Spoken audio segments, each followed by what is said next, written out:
excited to be here with my friend, Reverend Peter Panagore, that has a master's in divinity, and we're here to talk about the meaning of life and to answer your questions. So, welcome. Hi, Peter. Hi, Silvia. How are you? Good. It's like you're like a good friend, like a warm blanket, and I just feel so comfortable with you, but at the same time, you have so much wisdom to share, and you actually have your own show called Not Church on Sundays. And what time is hmm it now? Do you hold that? It's 10 a.m. Eastern, 10 a.m. Eastern. live. Yes. And I've been to it, and it's really enjoyable. Um, I love your personality in it, and you have a lot of people who really adore your show. So let's just make sure we've got everything going here. If you're in the chat area, say hello. We want to hear from you. Also, to let you know, if you're watching this on the replay, you can always type your comments and let us know what you think, where you're coming from, and we'll come back and answer your questions here. hmm So today we decided to bring up a topic of the meaning of life. And I think that Peter has a perspective and I have a perspective. And Shelly G just says, hi, Sylvia and Peter and everyone. Good to see you here. So we wanted to share our perspective on that. But at the same time, I also wanted to open it up to questions for Peter because Peter has been doing this for a long time and he has a lot of great answers and philosophies and ways of connecting with people that are different than mine, and I honor and cherish your wisdom. Thank you, Peter. Jed Olson's here and also said hello, and Craig and Yvonne. So we're rolling, Peter. Good. Hi, everybody. All right. So just before we start, can you all hear me and Peter okay? Hi there. Can you hear me? Yeah. So Holly K says, hi, Peter. Hi, Sylvia. And Cheryl says, hello and happy Saturday. Yes, happy Saturday. So speaking of happy Saturday, I think that some days, Peter, we're lost in thought about the meaning of life, who we are, why we're here, and our existence. Would you agree? Sometimes that's where we are. Yes, I do. I definitely have days like that. Many, many days. Yeah, me too. And I think that ultimately, when we really drill down deep, that's kind of like the foundation of everyone's dilemma or problems. I don't really want to use the word problem, but we work, we play, we have relationships, and we exist. But we also try to avoid the the concept that we are on a rock that's rotating in space, and we don't know like why we're here and what the meaning is. So today we're going to shed some light on that. What are your thoughts about that, Peter? Well, you made me think just right now when you said we're on a rock floating in space, and this image came into my mind of this science video that I saw, oh, maybe 2 years ago, and it was of the solar system, but it wasn't like a bird's eye view of the solar system, and there's the sun and there's Mars and it was a kind of a sideways view of it on the edge of the galaxy as the sun is moving around the galaxy at some incredible rate of speed, pulling all the planets behind it in gravity in a helix form. And so I just want to expand people understanding we're not just on a rock flying around a sun. We're on a star on the edge of a galaxy that's filled with life. And that is really the thing. It's not just us, me individually, sitting in my little studio here on my part of the rock. It's me on the rock with everybody else on Earth, but in this really enormous galaxy, one of, I don't know, a trillion other galaxies. And Wow. we haven't, yeah. Peter, so I didn't want to interrupt, but just right there, your description of it made me feel inspired. Mine was like, we're lonely on this rock floating in space, and yours was like, no, we're here, with a star as our friend and in a galaxy full of life. I like that a lot. I like that better. Well, it's in the 21st century, the idea, this old idea that humanity is the center of nature, the dominant factor of nature, this Judeo-Christian idea, is going to be proven to be false, and that we are not at the pinnacle of creation. You know, the sun, the Earth got demoted and moved to be orbiting the sun 500 years ago, and then we discovered that the sun is part of a galaxy, and so we're getting demoted all the time, and it's awesome. I Oh my think gosh. it's the best thing. I love that. It reminds me of, I believe it was Galileo who proved that the Earth wasn't flat and that it was round, and he got a lot of pushback for that, and he was exiled for that, and how we're expanding in the definition of who we are and where we are. That's cool, Peter. I knew I was going to love having you here. I needed some inspiration today. You know, we all have our biorhythms, and I'm really excited that this day, even though we planned it, what, 3 weeks ago, Mm. it's falling on the perfect day. And I just wanted to say hello from some of the people. If you see me looking back and forth, it's because I'm monitoring the chat along with Shelly G, the official room monitor. Hello, Shelly G. Cheryl's here. Ooh, wow, Peter, we got a super chat from David. Thank you so Oh, much, David. hello, David. So I just wanted to mention some more names. Oh, now David said something. He said hippo character. Oh, I see. He did one of those animations. So he didn't say anything that was the actual animation. You know about that because you have that on your show too. So Jed, Christina from Italy, Craig from Seattle, Cynthia, The Shades of Humanity, Gabriella, Lauren, Angela, Angelia, Jed, ELM. All right. If I happen to not say your name, don't worry. I'm going to get to it. And if I don't, please post it again below and ask us your questions. So, question is, Peter, I wonder what people think when they think about the meaning of life and where they came from. I wonder if they can ask us some questions about it to share um, their thoughts of what it is. And mine changes from day to day, and it really depends on where I'm at, I guess. You know, I guess yours, I feel like you hang on to yours from day to day. Do tell. I want to know more about what you're thinking. Mine doesn't so much as hang. I don't so much as hang on to mine as it hangs on to me. My first near-death experience left me with my meaning of life is the pursuit of the divine. My meaning of life is being in love with my beloved, seeking, aiming my heart toward that oneness of being, and that my physical meaning of life. Well, I have a purpose in life, and my family gives me meaning and all that kind of stuff.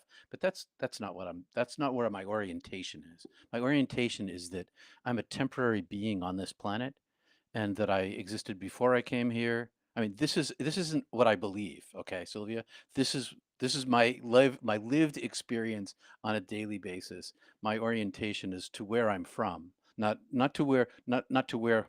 How do I say this? Where I'm from and where I am in the now and where I'm going are all the same place, but the perspective of the near-death experience stripped away a lot of the temporal veil of materialism, the manifested world from my eyes, and I can't not see that. So my part of my meaning of life is to enjoy my life as much as I can possibly enjoy it while I'm here. Oh my gosh, I absolutely love that. And you know, if you don't know Peter Panagore has had a near death experience that transformed his life and also transformed his occupation. I mean, you became a reverend. Were you on your way to becoming a reverend prior to the NDE or so? No, No. no. I always had a spiritual orientation. I was what I call a natural born mystic, to paraphrase or to quote Bob Marley. I was a natural born mystic. So I had an orientation towards spirituality my whole life, but I was decidedly not going to be in the church. Mhm. My near-death experience didn't bring me into the church. What my near-death experience did was strip away from me all of my beliefs and leave me without any footing in the world. And I wanted to spend my life in pursuit of it. And I needed to find a way to uh, hide myself in the public eye, from the public eye, while in deep pursuit of the divine. And so I went to divinity school, went to Yale, studied mysticism as an independent student under one of the deans, Mm-hmm. and I studied mysticism to give myself language and a context, and then she talked me into becoming an ordained minister, and I'm still in touch with her. I talked to her 2 weeks ago. She's 93 years old, lives in California, and she was a huge influence in my life. But anyway, that's a side story. No, So, that's really good. That's really nice to know that your near death experience influenced you that way. And we have a video of the near death experience. And you know, a lot of people still comment on that video, Peter. They really enjoyed it. I received an email just the other day of somebody who oh, really good to enjoyed that hear. conversation that we had Good to about hear. the birds and about nature. You said something that I really like.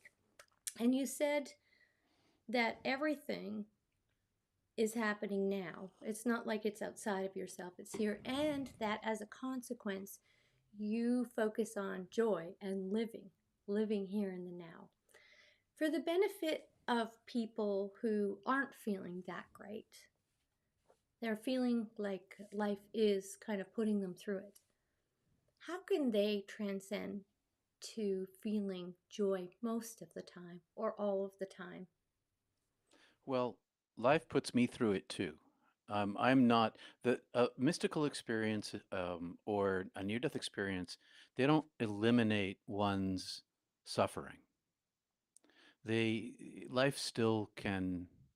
I'm from Boston. I tend to swear. I would normally swear at this point, but I will not because I Thank will. you, Peter. You're welcome. So life puts me through it just like it puts everybody through it. And the difference is my orientation. It's my aim. I- If I aim at the world, I I I don't have joy. And I didn't always have joy, Sylvia. Sylvia, when I died 40 years ago and came back, I came back to loneliness and isolation, depression, suicidal ideation. For 20 years, it's a long story, but what happened over all those 20 years is I learned to aim my heart within, and when I aimed my heart and my desire within to attach to connect and commune and communicate with the divine, Hmm. that's where my joy arises from. And so it is so this place where I'm from and where I'm going to and which is now, the more I tap into that, the easier it is for me to negotiate the terrors and the horrors because really people just before we came on the air, well, I just got an email from a dear friend of mine. Gosh, she must be 87, and she just got diagnosed with super rapid advancing cancer. And so my emotional response to that was, "Oh my God, Priscilla." Hmm. And even though I know that that death is an illusion, I still have emotional response. So how do I negotiate my emotional responses in the real world? I use my meditative life, and I've been meditating for 40 years to control. Like I got a song stuck in my head today. I was a Cat Stevens song going over and over and over. It's like, okay, enough of that. So I grabbed hold of my mantra, my chant that runs in the back of my head, and I just started chanting it again inside my head as I was in the barn, working on something. And it eliminated my emotional response. It eliminated my attachment to the song. And I use the same thing to free myself from my emotional response. And so I, I still experience a full range of human emotions, but I find that when I see my emotions as part of my biology and I try to look at it from my higher self, I still experience those emotions and the suffering, and that includes physical suffering. But I have more of a recognition of who I actually am, and who I actually am is not this person. I don't. I live in this body. I am Hmm. not this body. I live. I am living this life. It is not my life. My All life. right. So I have a lot of questions from me Okay. and from the people. So let's start with the people here. We're going to put our people first. Dado, what was the focus awareness in that dimension as this physical or more? Was it this physical or? everything was in a so-called fog. I think that this person, Dado, is referring to your near-death experience. And because we have a lot, I want to make sure that we save some time for it. Otherwise, we'll be here for 4 hours. Well, make sure, Sylvia, it would really help me, and I can say this to you because you are my friend. Stop me, okay? If I'm giving too long of an answer, No, I'm no. you can even be subtle about it. Give me the Well, if I right, lift the exactly. shoulder, if I Right, do this, lift the then you'll shoulder, stop. tilt the head. Yeah, Right. yeah. Okay.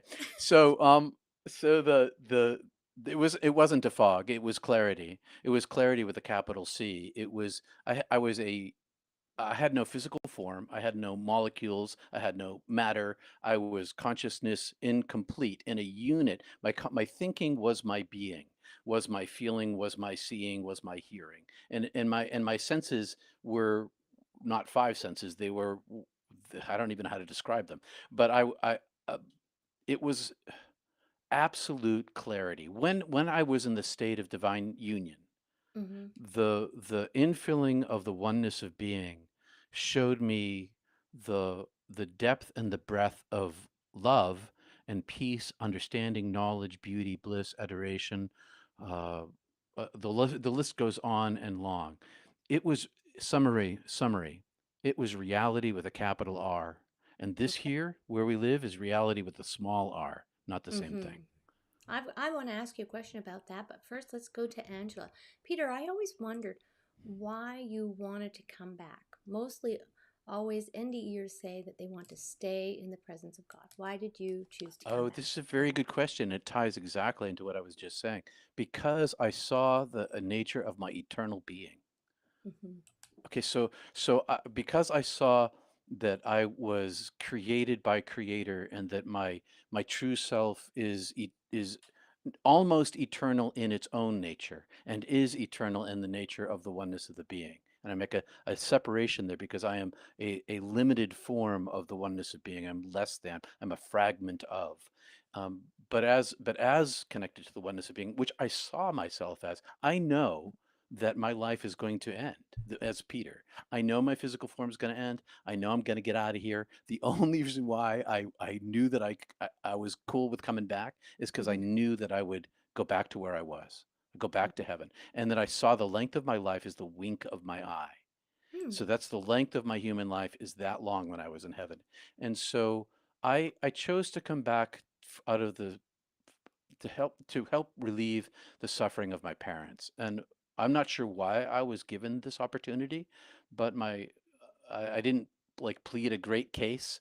Um, but I was given the chance to come back, and because I know where I'm from and where I'm going and what's real, I was in I agreed to come back into the suffering again. We've got a question. Thank you for Sure. answering. And I'm hearing everything. It's actually like a healing balm on my heart, but I'm also trying to monitor things. So, Well, Holly you got to K do said, your job. yes. Holly K said, Peter, do you believe that we have a choice of reincarnation and with the same souls that we share our existence with this go around? Well, I try not to answer questions that I don't know the answer to. And so I'm not a believer. I'm not I don't I'm not a believer. And so well I might think about what might happen. I think that I've known other people in my soul family. I've met people with whom I have an instant soul rapport, a very deep sort of unexplicable loving thing. I know that I chose my entry point when I died the first time and I came back. When I came back, I had an opportunity to pick which life, which I was going to be in the same body with the same people, on the same doing this, but I got to choose who I was inside that. Mm-hmm. And so I know that there's choice. I know that I chose to come back. I Mm-hmm. know that I had karma. I Mm-hmm. know that I had other lives that I was incarnated as, and because I saw them, I don't, I've set my heart on not returning. Okay, if I really have a choice, I do not want. I've already come back now twice in this life, so but I do think this. I think that there are people. with whom I have incarnated before. Mm-hmm. I Mm-hmm. know of one person, and I know of another person, um, who think is the second time round in this in my lifetime. This person's the second time round already. Um, All right. Carrie says, Carrie says, how would you distinguish between meeting someone we knew in our premortal existence versus reincarnation with the same people? Well, I wouldn't mind answering that one. Go right ahead. Well, I think you know at the level of intensity of the relationship that you have, including feeling upset. For example, if you have I want to click on that. If you have a relationship with somebody that's turbulent, there's a good chance that that person is in your life in order for you to move through some karmic vibrational lockage that can be unlocked, or perhaps you've come ahead of time to say, look, we can help each other with that. I got this issue. And you've got this one, and hey, that makes a real good pair for learning this particular lesson. I feel that there's those people, but I also have been thinking about something really deep that's kind of been putting me in a bit of a brooding mood. And I'm so glad you're here, Peter, because in front of everybody, I'll share it. So I've really been, my mind has been able to see, experience no time. So all of these incarnations, they're in my mind currently. I hope that, I think, I know you'll get it, Peter. I'm not seeing any distinction between before, now, and the future, or heaven, hell. I think everything is right now. And I feel an immense amount of responsibility for my life for the not the outcome, but for what's happening, for how I feel, for my existence, for what I'm creating. And I feel a bit like, whoa, so there's no past, there's no future, there's no who I was before. I'm all of those people, but currently I'm Silvia sitting here. Currently, I'm experiencing this right at the split moment, and I'm responsible for loving the people around me, loving myself, and making and creating joy. And that's a bit overwhelming. Yeah, yeah. I imagine that it is because, hmm, you know, I relieve my pressure on myself when I kind of have those thoughts by reorienting my aim back to the oneness of being. And and That's so good. I know that people hear me say this all the time, um, because although I'm attached to the world, I'm physically attached to the world, I'm emotionally attached to the world. That's not my true self. And my true self is actually that silence inside me that is accessible. And as I dive into the silence on a regular basis, it echoes through my life, radiates through my life. And so I'm less concerned about, well, financial success or mowing the yard or or being the perfect person, the perfect Peter. Can I be the perfect Peter? No, I can't be. And so, but what I can be is perfectly connected. And Mm-hmm. so and so when I am in the struggle of knowing that there is no future and there is no past, there is only the now, instead of resisting it, I dive into it. And by diving into it, that which has been troubling me turns out to be my freedom. Yes. And I agree with you. I went out and I laid on my grass. This is what I do when I get like this is I put my yoga mat down and I lay on the grass face up with the sun on my face. And that's exactly the conclusion that I came to, that that concept shouldn't be troubling. It should be freeing. Thank you so much. I want to make sure I address our people here because I okay, truly love it that they show up so strong. So, I just wanted to Holly say I said, dropped my camera down because I wasn't looking you in the eye. And so, thank you. so I was like, it was troubling me. So Holly, back, what was Holly saying? Holly says real happiness is connection with the divine, and we each have our own responsibility to find that. Sylvia is making us aware that we can all achieve and maintain that. Yeah, and I feel Peter too. Like, how awesome is it that we have this kind of community and this kind of friendship with all of you? I wish we could all be on the screen. Mila says, I remember P saying that, Peter, I guess, saying that when he got to the other side, there was a point where he asked himself, how could he forget who he was? Yeah, yeah, right. How did we Yeah. forget that? Mm, I think it's called duality. I'm not sure. Like, I'm not saying that with authority. I'm just saying that I think that duality part um, kind of gets in the way where we're actually existing in this everyday, day to day thing. Let's talk about that for a moment. I read too, and I will continue to read the comments, chat people. I appreciate it. So, how do we? You told us we have to go into the silence, but what about when we allow those things to control, or how should we say? Oh, the answer is coming to me as I'm asking. I think that it's a deflection or a denial of the fact that we can be at peace all the time. When we start to get too busy, when we start to feel that things are really important, when we start to feel like the problems that we have, or somebody passing away, or like you said, somebody having cancer, and all those things. Yeah. Okay. Moving forward, I want to just read a few more. James says, the more I learn, the more I feel like I don't belong here. See how Yeah. Yeah. that? But Peter, if we are here and there is no past and there is no future, I feel like we're here at the right place at the right time. I think the challenge might be is to become conscious that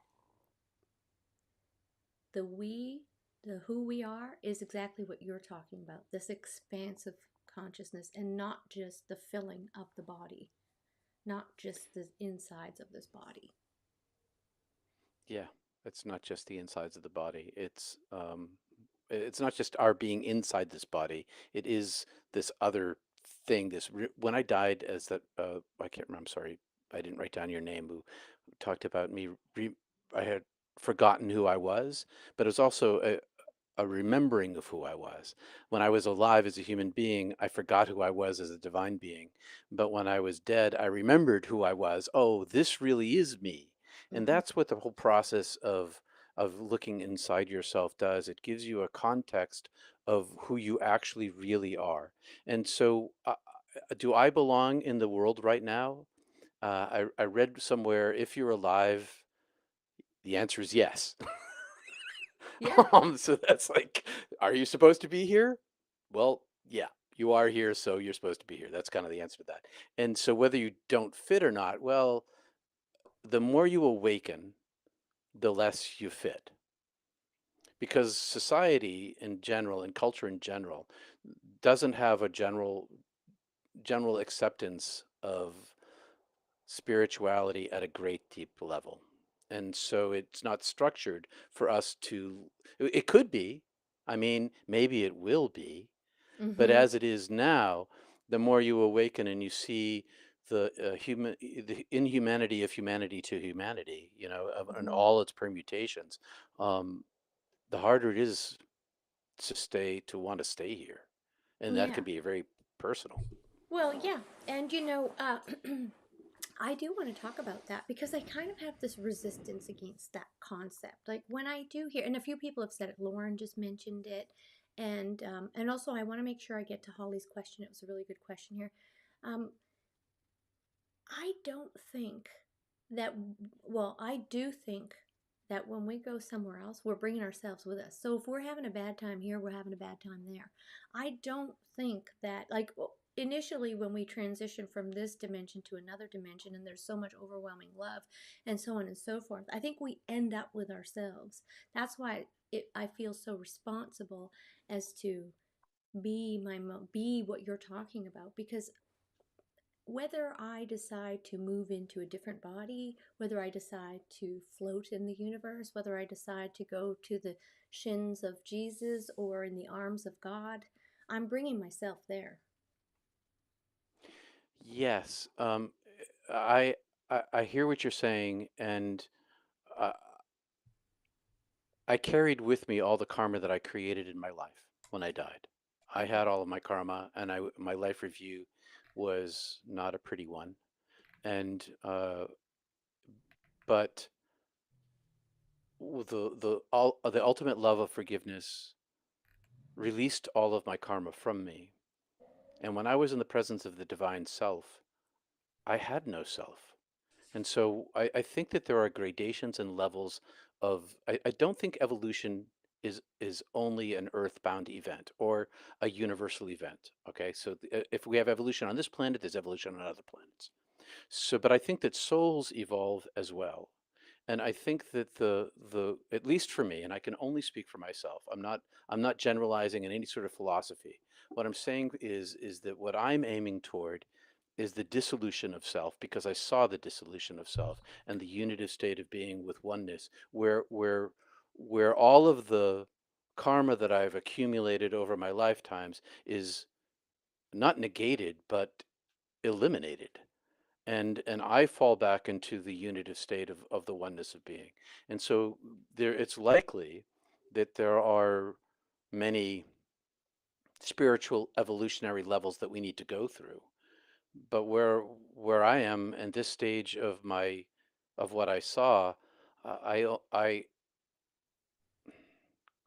find being a human being less knowledgeable than I found when I was dead. Okay, For, gotcha.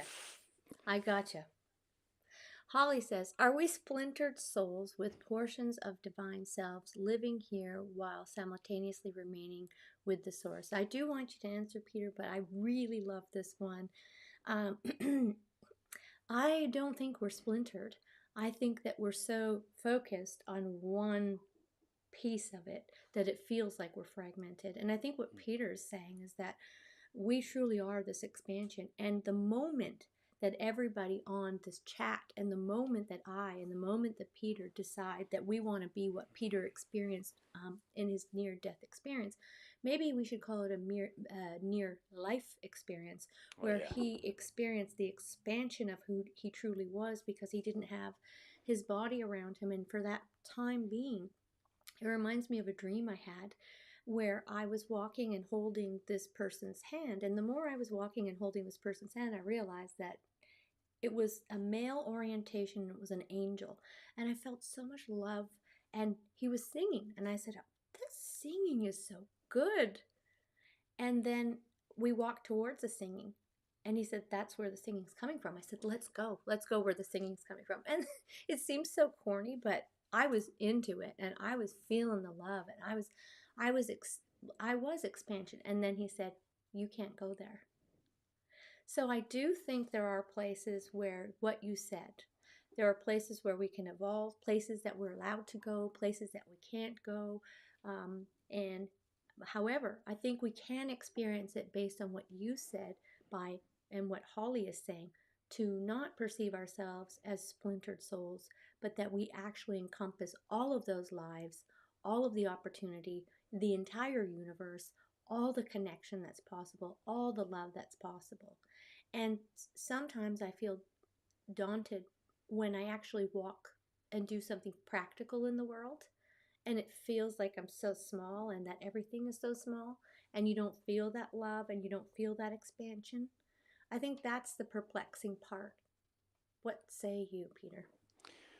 I experience being with the source and here simultaneously, and I find that the my being here is a veil that makes it feel splintered, and Mm-hmm. so that this whole dualistic false self story that I tell myself about who I am as a human being gets in the way of my connection to actually who I am, what people call the higher self. In the same way that I'm troubled with near death experience, because it was really near life experience. It was closer to the Mm-hmm. life source. The whole idea that I I lost my thread. Oh my gosh, I lost my thread. That's okay, no Let's go problem. on. It gives us an opportunity. I do that too Yeah. sometimes.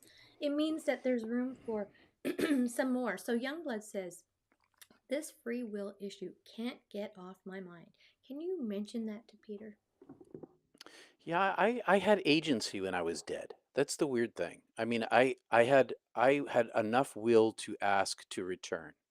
This is after, so I enter into the oneness of being, and then I see I see my parents.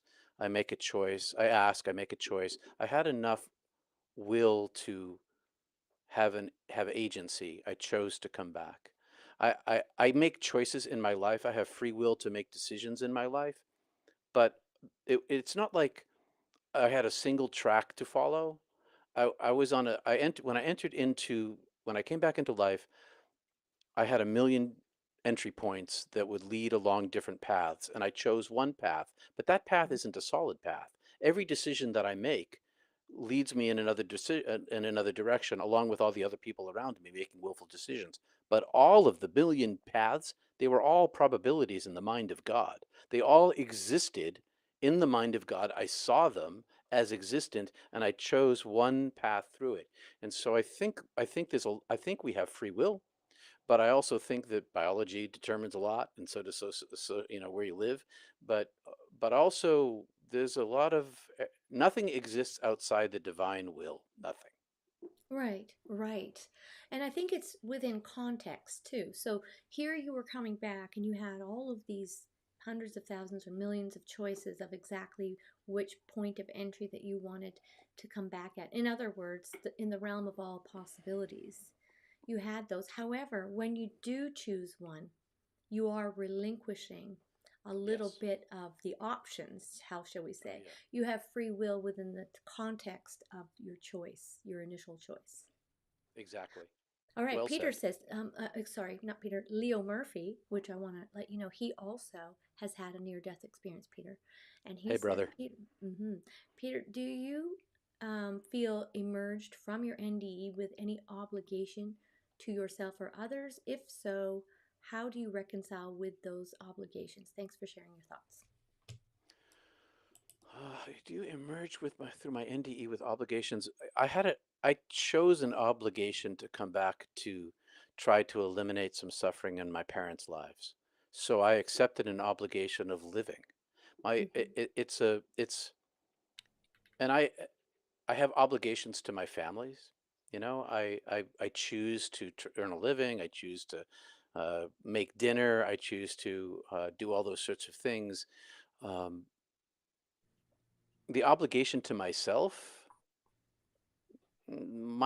I make a decision. I made a decision to enjoy my life as much as I possibly can. If that's an obligation, then okay. But my real obligation to myself is to open myself up enough in this life to allow more peace to flow inside me, to give me stability, and to help those around me and aim myself back at the divine. My obligation really isn't so much in this world. Um, I although actually I, love your answer. I'm so excited about it because I'm learning more and more that just being your authentic self and feeling joyful, just that simple act of that's it. living a that is the best. You know what I have to say about that, Peter? Here. There we go. Okay, so Ursa Major says, so Ursa, I think Ursa is a Latin word for bear, Hi, which Ursa. would connect with the icon that's there, but I don't know. Maybe it's a constellation. Anyhow, maybe it's a bear constellation. Anyhow, Peter, on the subject of reincarnation, the numbers just don't add up. Well, the I whole totally hear universe. you. Sorry, what were you going to say? I was gonna say, well, go ahead. I interrupted you, Sylvia. No, Please. please do. I'm happy. I hear what you're saying. Yeah, you know, because there's 7 billion people on the planet now. How many people have been alive on the planet over the history of the planet? But it's a very big place, and I'm not so sure that when I can't see into my previous incarnations from this side, Hmm. but they seem to these things I remember. They seem to be. I was in timelessness, so they seem to be all existing at the same time, and I didn't see them all here in this world and like on in our universe.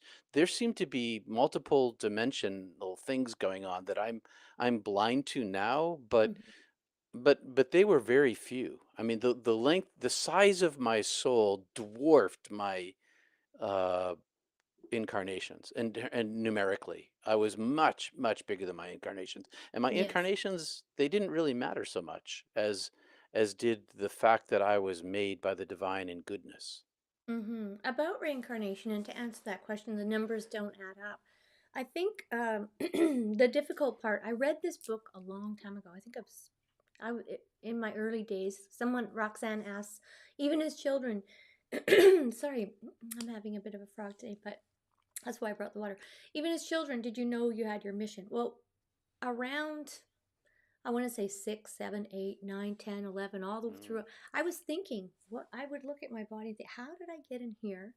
What is the meaning of life? And I was asking myself those questions early on, and I lost my track now. And I had something really good to. Oh yes, so I read this book, and it said that imagine that you are watching a television, and the television has all the channels going at one time. They all exist. They're all airing and broadcasting, but you are on one channel.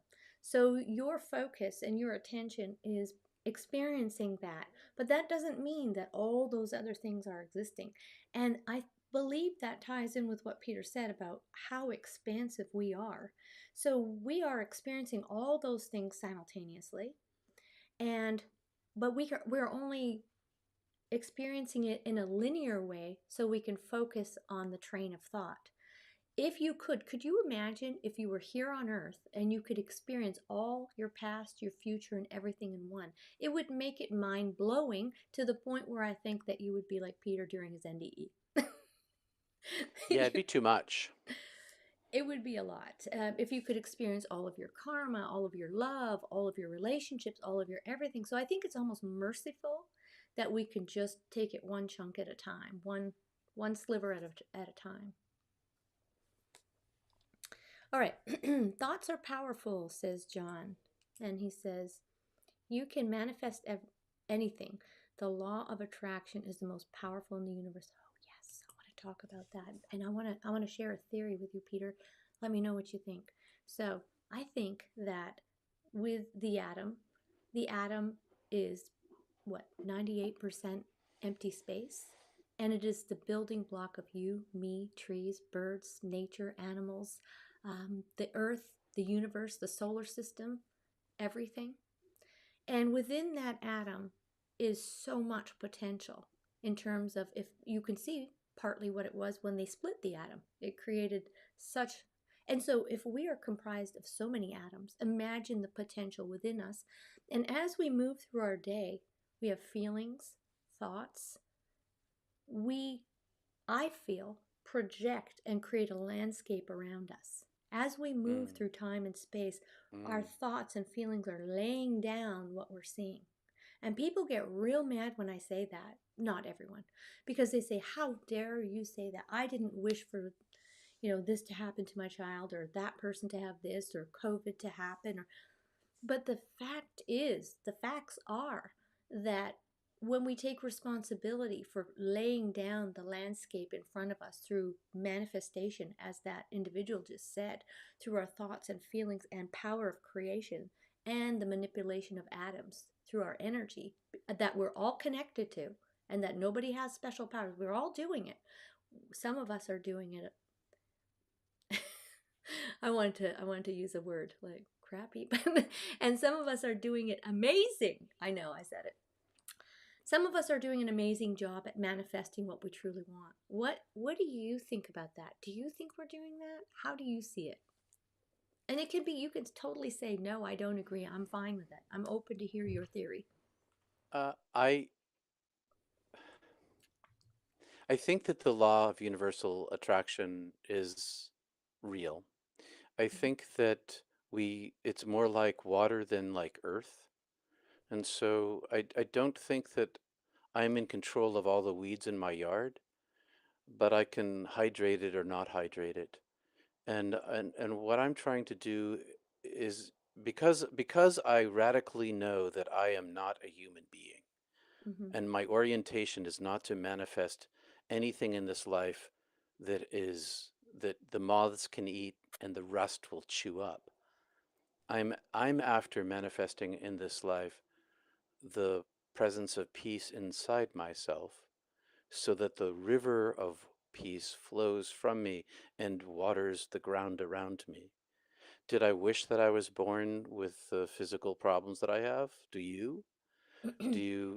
When I think of, I've traveled in what were called third world countries, former war zones and famines and terrible places. Did those people choose that they would starve Well, through a Peter, this has turned manifestation? from discussion to debate. Well, Discussion to let me debate. finish. Let me Go ahead. finish. Let me finish. And so I think that the it's possible. I think that we do have the power to attract what we want in our lives, and I do that all the time. But what I want to attract in my life is the peace that's eternal. And so I aim for that. Because the law of attraction works, I aim to attract the peace. And I feel a little different. I feel that we And that's create fine. the peace.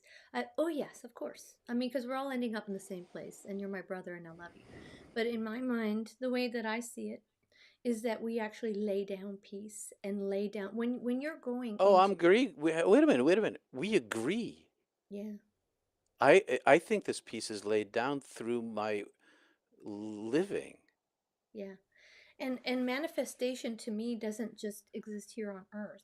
It exists everywhere I move in time and space. For me, things like I know what I my expectations become real. My fears become real. My Oh yeah, for joys sure. become real.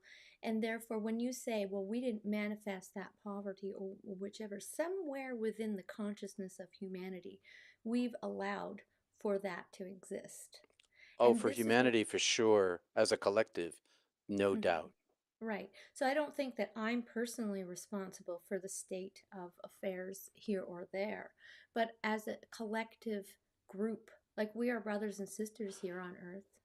We are saying the same thing, which is why um, people of the light aim to channel the light into the world because that's the only way it's going to change. Yeah. Well, I have this funky theory that I'm going to share here in front of 77 people.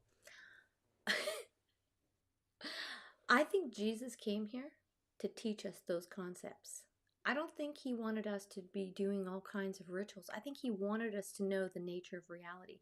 I think he Yeah. wanted us to understand when he said by your faith you are whole. He said if you believe it, if you know it, if you know and understand the nature of all the universe and its power, you are healed. Like he was saying it the whole time. And when I read his words from that perspective, he showed us transmutation. He said, he who believes in me will not experience death. That's because there is no death. And those who believe in Jesus understand not because you were good enough or you did this or you went there, but because you understand the principles of God, which encompasses God. He is the container, she, however, of everything and all of the laws of nature and reality. So as I step on earth, I don't think, and no offense to anyone, I don't think, I don't want to be on earth here, or I don't want to be there because things are tough sometimes. And they are for me too. I think, how did I create this? And how can I create something better? Well, And yeah. I mean, that's what practical people do, isn't it? You try to solve your problems and you figure out where you made your mistakes and you try to manifest something better for yourself and your family. I do the same thing. I do the yeah, same thing, and I think Jesus was telling the truth. I think that the healing is what we're talking about. It is the light itself. That's how we are made whole. yeah. And so I'm so grateful to have this conversation with you, Peter, because I know that you have that kind of mind. I knew that the moment that we did our first interview. I got it. I get you.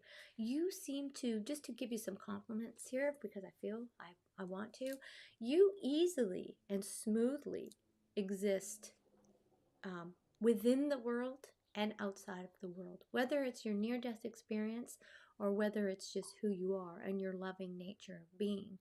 You find the joy in birds, and I've talked to you where you're like, hey, look at this bird, and my backyard. I just wanted to thank you so much for being that kind of person and for coming on today.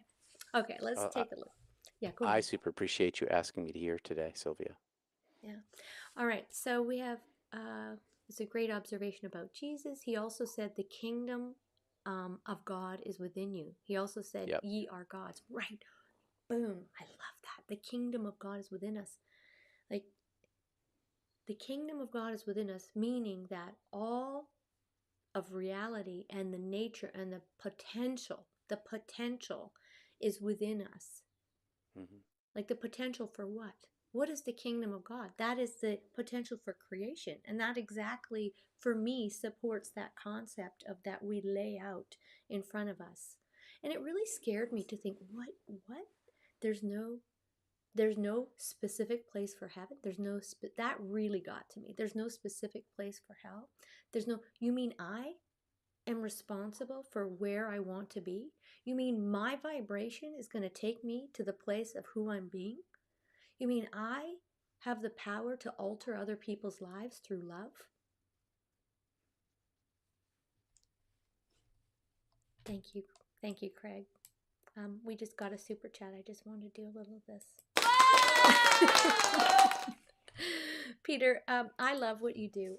For those of you that are here right now, pretty soon we'll be winding up. If you have some more questions, please post them here. I want to just remind everyone that Peter has his own YouTube show on Sundays, and it's called Not Church. Peter's background is as a reverend, and he has a what did you call it in mysticism? I apologize, it escapes me. A PhD, is it Masters. masters in divinity, and he's spent his whole life dedicated to this life after his near death experience, to helping people, to counseling people, to showing people perspectives. And my heart goes out to you for doing that because you've made your life your work. And when you do that, I feel like you're step by step. Like, I feel like you're walking in your truth, in your authenticity, and you're doing a wonderful job at it too. Well, thanks. It's I think we been all should do that. well, the we should all be our authentic selves, that's for sure. And so then the question is, what is your authentic self? And it made me think of this koan, show me your face before you were born. When you can see that or say that or understand what that means for yourself, maybe that's your authentic self. Yes. Yes. And I feel like over the thing that I like about aging is that the more time that I get to experience being in this singular being, the more time I'm on this channel, the more I realize my authentic self. When I was younger, yes, I was authentic, but I was so in awe with learning everything about the world. But as I move through the world, the things that used to, thrill and excite me don't thrill and excite me anymore, which is bringing me, and it's not a bad thing, it's just bringing me to a place of peace and understanding of who I truly am. Mm, How about you? mm. For Thank sure. I think of this old lady who said to me, the older you get, the more you become who you already are. Yes, thank you, Holly. Thank you. And I agree with that. That's why I don't mind aging. And that's why I don't mind, oh gosh. Last thing, okay. I have this theory, Peter, that as we age, our hair becomes gray, our eyes become lighter, things start to fade. Yeah, things start to fade. Our body starts to kind of almost disintegrate. And Mm, what I mean by that is that we're transmuting in slow motion. mm. We're actually disassembling and reassembling somewhere else in slow motion. Yes, and at the very edge of death, that becomes very pronounced, where the aged person, in for instance, where the cancer patient and the body's decaying and the dead come to visit. There's this like permeability where this thing is ending, this thing's going. So there's this like switch over that. Yeah, it's biologically connected. Yes, and I feel when I came to that thought process, I was like, that is so cool. I used to be afraid. Like, there's so much in this society that we're existing in, anti-aging, anti this, and I'm like fascinated. I don't want to go anywhere too fast, but I'm fascinated at the concept that the theory of manifestation and construction and deconstruction, or creation and destruction, is happening before our eyes, and it's happening so slow that we don't even notice it until it gets there, and Right, then we become, oh my gosh, I'm dying. But it's right. happening every day. Okay, a question, and I wish I'm going to just say your last name, Solomon. Do you think spiritual evolution is eternal? Do you feel that souls like Jesus and Buddha are all still evolving towards the higher levels? Are there multiple realms or infinite realms? I think that there are infinite realms. I mean, I've seen them. I've passed through levels of realms of being, and the closer I got to the infinite realm, the further away it receded Yes. because it's infinite levels. And are Jesus and Buddha still evolving? I don't know whether they've entered the unitive state of oneness of being where the Jesus self and the Buddha self cease to exist. But if they haven't, some they will. Um, Yeah, I have faith in that for sure. I feel like Jesus and perhaps Buddha. I'm not so familiar with Buddha's. The writings that I've seen were lovely, but I think that Jesus said, "Okay, I'm diving into this realm, and I'm going to see what I could shake up and make like wake up and make good. I'm going to infuse my love into this realm." Thank you so much for the super chat, you guys. Very lovely. Thank you. Oh my goodness, Roxanne, that is tremendously generous. All of you are tremendously generous. Thank you. And Jesus that we're talking about. Okay, so how do we wrap this up? Besides me saying, I love the people here today. Thank you for showing up. I love you, Peter, for love you too, being who Sylvia. you are. Thank you. And what could we do? Could we say a prayer? Could we what seems kind of corny, but can we how do we send love and blanket love all together all over the earth so that we can uh, quicken the energy for love and hope? You asking me? Yeah, you're my guest. Yeah. You're here. Empty yourself of yourself and allow the love to flow through. That's what mystics have been doing around the world in every culture for thousands of years, and different techniques, but it all has to do with mental focus and breath, and it all has to do with the stopping of the story inside yourself and sitting inside the peace. And so the more we do that individually in our personal lives, the more that manifests on a daily basis in our lives. The more peace you find inside yourself, the more you bring to the outside world, and when we all do it together, the whole place begins to shift. Right. All right. So, I was going to close out, but we've got a really an in caps comment. Can you see the comments? No, I cannot see the comments. Um, what is the reason for Alzheimer's? Well, yeah, go ahead if you like. Sorry, I wasn't the question. I just mean, go ahead, Peter. I think the question is, even why is there suffering? Why is there suffering in the world? Alzheimer's or Parkinson's or my friend who just got diagnosed with this rapidly advancing cancer, or um, why is there suffering? I think that I saw that the universe is made of goodness that Mm-hmm. pervades all things, but for it to exist for it to exist at a manifested level, it isn't perfection. It has to be brokenness, because everything here in this universe consumes something else. Whether you're eating chicken for dinner tonight, or whether you're a black hole sucking up a galaxy, everything consumes something else here. It's a cyclical thing, and there's a lot of diseases. There's a lot of bad. There's a lot of diseases in the world, and why is there Alzheimer's? And Alzheimer's is a terrible disease because it doesn't kill you.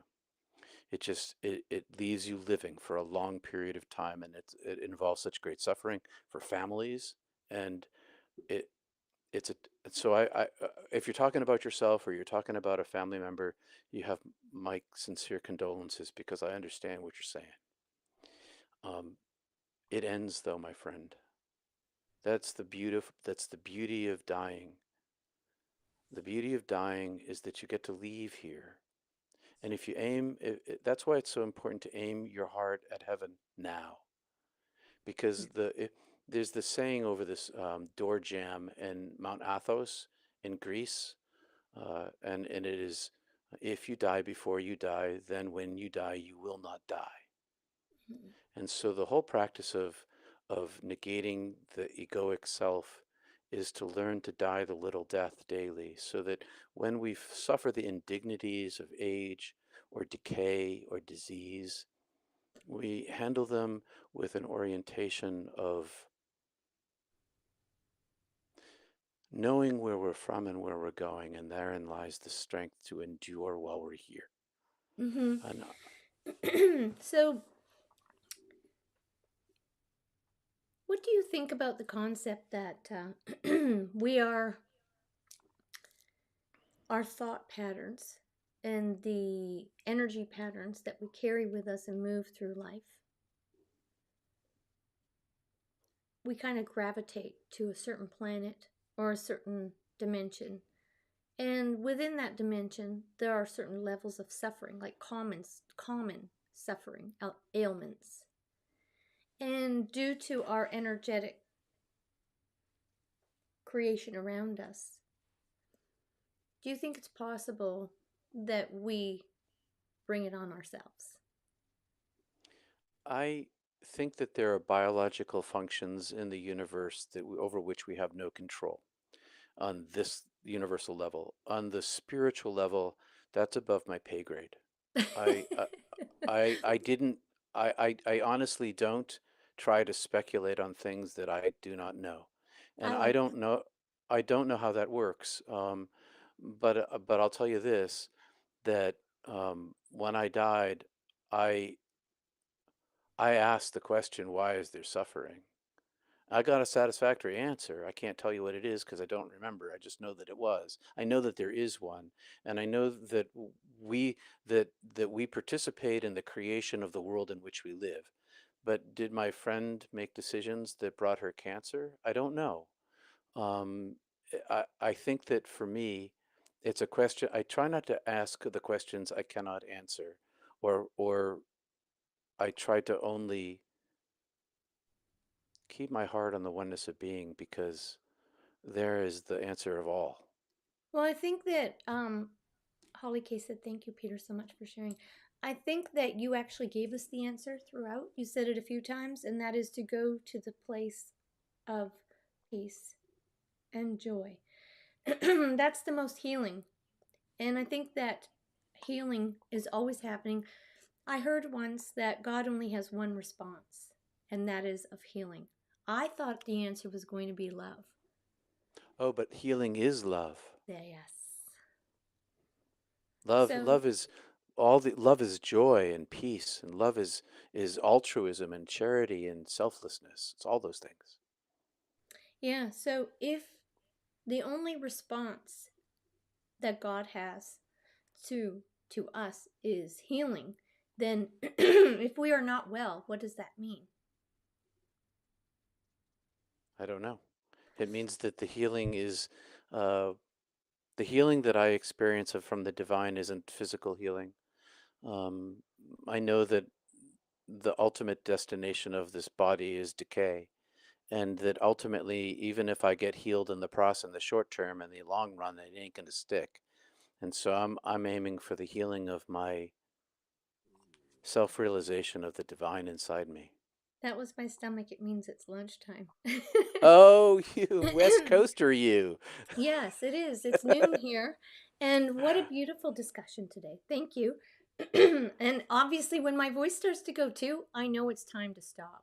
And thank you for listening today, everybody. Thanks for being a participant. And I look forward to seeing you again next week. And I will be traveling. And I look forward to seeing you again, Peter. And in the meantime, I'll keep you posted on which weekend I'll be traveling. And on that weekend, when you're not here, hey, check out Peter's channel. And he has his on Sunday. And I want to say goodbye to everyone. And again, thank you, Peter. Thank you, Sylvia. Peace to everybody. Peace. Thanks for coming. Thanks for listening.